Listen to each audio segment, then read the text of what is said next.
Je suis Julien Sénéchal, professeur de dermatologie, directeur de la clinique Vitiligo au CHU de Bordeaux. Je vais vous présenter l'épidémiologie, la clinique et les facteurs associés au vitiligo.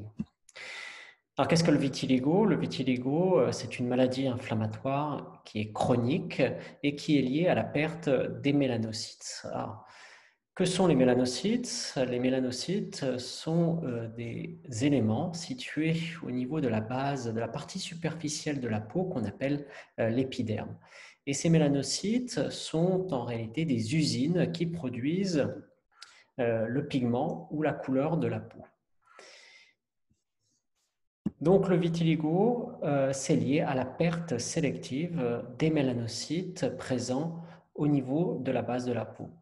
Si nous réalisons un prélèvement cutané au niveau d'un site normal, nous voyons la présence de façon régulière des mélanocytes situés au niveau de la base de l'épiderme. Par contre, si une biopsie est réalisée au niveau du site d'une lésion, eh bien, nous voyons, lorsque nous regardons au microscope, la perte progressive des mélanocytes. Et donc, la peau devient blanche. Le vitiligo touche environ 0,5 à 1% de la population mondiale. Il y a quelques variations en fonction des régions, mais ces chiffres restent relativement assez stables. Il faut savoir que les adultes et les enfants des deux sexes sont touchés de façon égale. On retrouve généralement qu'environ 50% des patients développent la maladie avant l'âge de 20 ans, 70% avant 30 ans. Cependant, depuis ces dernières années, nous avons montré que l'âge d'apparition du vitiligo a tendance à augmenter, c'est-à-dire que les patients débutent leur maladie à un âge plus tardif que ces chiffres présentés. Cependant, on sait que le développement au cours de l'enfance est fréquent, avant 12 ans, environ 30% des patients. Alors, ce qu'il faut savoir, c'est que cette maladie, qui est inflammatoire et chronique, est liée à une prédisposition génétique. Et ces dernières années, on a retrouvé des gènes de prédisposition associés au vitiligo et qui, dans 90% des cas, sont associés au système immunitaire, c'est-à-dire le système des défenses de l'organisme qui, normalement, protège contre les bactéries et les microbes. Ces gènes de prédisposition vont permettre l'activation de façon exagérée du système immunitaire qui va se retrouver au niveau de la peau et participer à la perte des mélanocytes, la maladie étant déclenchée par des facteurs de l'environnement que nous verrons tout à l'heure. Il y a également de façon de retrouver des gènes de prédisposition associés cette fois aux mélanocytes. Alors ici, de façon complexe, vous avez la liste de certains gènes qui sont associés au vitiligo. Cependant, ces gènes sont tous associés en partie au système de défense de l'organisme. Et si je vous les présente, c'est tout simplement que certains de ces gènes de prédisposition prédisposent à d'autres maladies inflammatoires ou auto-immunes, comme les maladies thyroïdiennes auto-immunes, le psoriasis, le diabète de type 1, la pelade. Ce qui fait que finalement, chez un même patient, on peut retrouver d'autres maladies auto-immunes, par exemple la thyroïde, et il est fréquent de retrouver chez nos patients la présence d'anticorps dirigés contre la thyroïde sans qu'il y ait d'atteinte de la fonction de la thyroïde. D'autres associations sont possibles avec la polyarthrite rhumatoïde, le lupus, le diabète, comme je l'ai dit. On peut retrouver ces maladies chez le patient, mais également chez des membres de sa famille. Alors le vitiligo, il y a plusieurs formes. Il y a la forme dite segmentaire qui représente à peu près 5% des patients. Ici, les patients vont développer le vitiligo d'un seul côté du corps. Ça peut toucher le visage ou d'autres zones hors du visage. Et il faut savoir que cette forme clinique débute généralement dans l'enfance avec un développement assez rapide au cours du temps, puis une phase de complète stabilisation.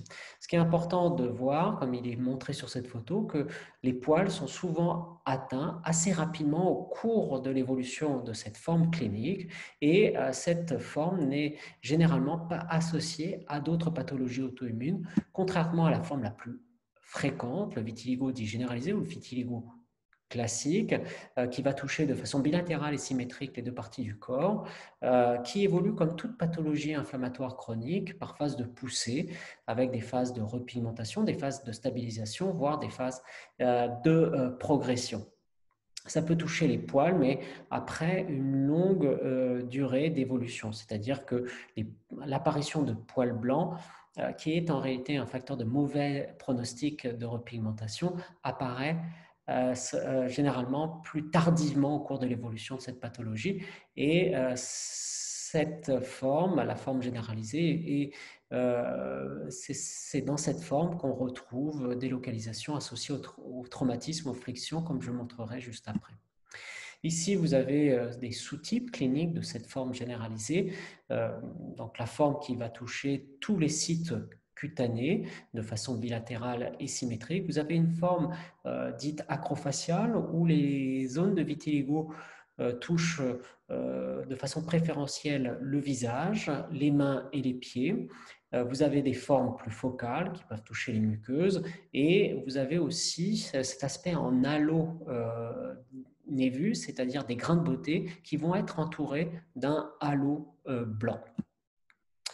Alors, comment fonctionne et débute le vitiligo? Vous avez un individu qui est prédisposé sur le point de vue génétique. Je vous rappelle que les gènes, c'est ce qui est normalement contrôle l'ensemble de l'organisme. On a des milliards de gènes.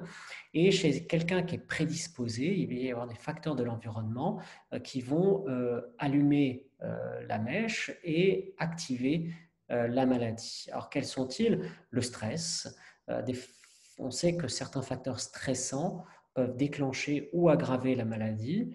Bien sûr, tout le monde peut avoir un stress dans sa vie, mais chez quelqu'un qui est prédisposé à faire du vitiligo, ça va déclencher ou aggraver la maladie. Les frictions, je vous montrerai tout à l'heure. Certains chimiques, notamment chez des personnes qui travaillent dans l'industrie chimique ou qui sont en contact avec des produits chimiques, et d'autres qui ne sont pas encore connus ou déterminés.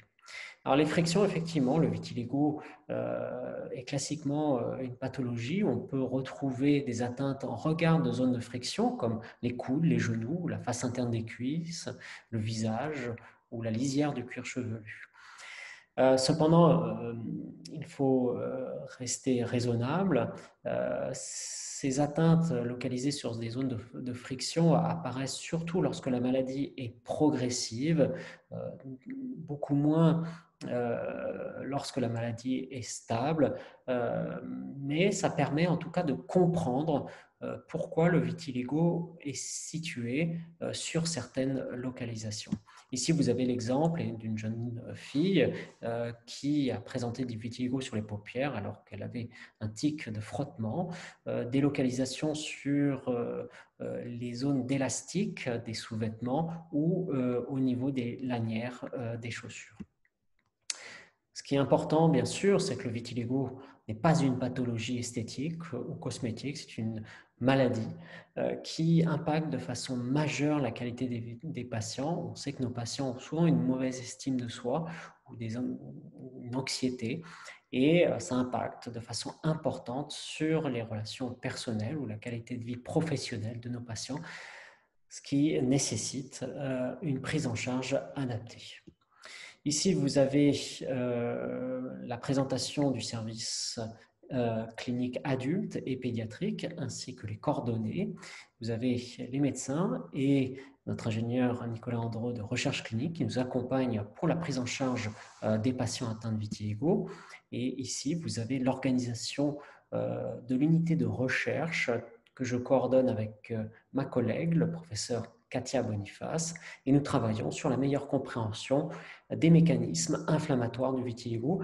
Je vous remercie d'avoir écouté cet enregistrement et j'espère avoir répondu à certaines de vos interrogations concernant cette pathologie.